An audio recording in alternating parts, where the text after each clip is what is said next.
হবে এবং সমাজে যে বিভাজন শাহবাগী সংস্কৃতির যে আধিপত্য সেটা থাকুক, তারা করতে চায় তারা তাদের মতো করবে, কিন্তু কোনো সংস্কৃতিকে আধিপত্যমূলক করা যাবে না।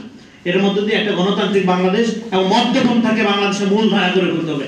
বাংলাদেশের মূল সংকট যে জায়গায় সেটা হলো এখানে মধ্যপন্থাকে সবাই আন্ডারমাইন করে, বিএনপির সবাই জ্ঞান দেয়, এজিব তার জ্ঞানের বিশাল সমস্যা। সে এত জ্ঞান দেওয়ার দরকার নেই, আপনি সহযোগিতা করেন। আপনি যদি মনে করেন আপনি ভালো, আপনি সত্য জনদরদি, ওকে আপনি রাজনীতিটা করেন। আপনার এত জ্ঞান দেওয়ার দরকার নেই। আমরা বহু জ্ঞান দেখছি 54 বছরে এবং দেশ সর্বনাশ হয়ে গেছে। দেশে 54 বছর দেশের কিছুই দাঁড়ায় নেই, কোনো মর্যাদা নাই আমাদের আন্তর্জাতিক অঙ্গনে।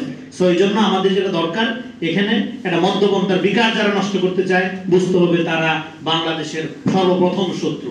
তারা যত বড় বিপ্লবী ব্যাগ ধরুক, তারা যত বড় ভারত বিরোধী কথাবার্তা বলুক, এখানে বাংলাদেশের রক্ষার জন্য আমাদের একটা মধ্যপন্থা লাগবে, যে মধ্যপন্থা সমস্ত বিশ্বাসের, সমস্ত শ্রেণীর, সমস্ত গোত্রের মানুষকে একটা নাগরিক মর্যাদার জন্য একটা গণতান্ত্রিক রাষ্ট্র আমাদের উপহার দিবে। এই জন্য আমরা বলি আগামী দিনের রাজনীতি হবে দল যার যার, রাষ্ট্র সবার। আমার দল কোনোদিন ক্ষমতা না আসলেও রাষ্ট্র যাতে আমার প্রতি বেইনসাফি না করে, এইরকম একটা কাঠামো আমাদের নির্মাণ করতে হবে।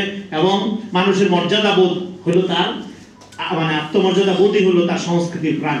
আমাদের এখানে মানুষের কোনো মর্যাদা বোধ নেই। হ্যাঁ, সকালে আওয়ামী লীগ, বিকালে বিএনপি, রাতের বেলা জামাত। এটা কি দেশ? পজিশন নিতে হবে তো ভাই, আত্মমর্যাদা আমাদের অর্জন করতে হবে। আত্মমর্যাদা ছাড়া জাতি দাঁড়ায় না।